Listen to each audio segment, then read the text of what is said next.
தென்கிழக்கு ஆசியாவின் அடர்ந்த மழைக்காடுகளில் வாழும் சில பாம்புகள் மரத்திலிருந்து மரத்திற்கு பறக்க முடியும் என்று சொன்னால் நம்புவீர்களா?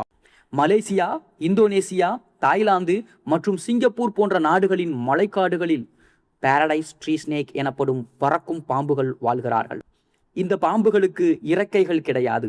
ஆனாலும் இவை 20 முதல் 30 மீட்டர் வரை காற்றில் சறுக்கி செல்ல முடியும். அது எப்படி சாத்தியம்? மரத்தின் உயரமான கிளையில் இருந்து குதிக்கும் போது தனது உடலை தட்டையாக விரித்து ஒரு ரிப்பன் போல மாற்றிக்கொள்கிறது. பின்னர் உடலை அலை போல் அசைத்து காற்றில் மிதந்து செல்கிறது. இதனால் ஒரு மரத்திலிருந்து இன்னொரு மரத்திற்கு தரையை தொடாமலேயே செல்ல முடிகிறது. இது உண்மையில் பறப்பதல்ல, ஆனால் காற்றில் சறுக்கி செல்வது என்பதால் உலகம் முழுவதுமே பறக்கும் பாம்பு என்ற பெயரில் இது பிரபலமானது. இந்த பாம்புகள் பொதுவாக மனிதர்களுக்கு மிகவும் ஆபத்தானவை அல்ல.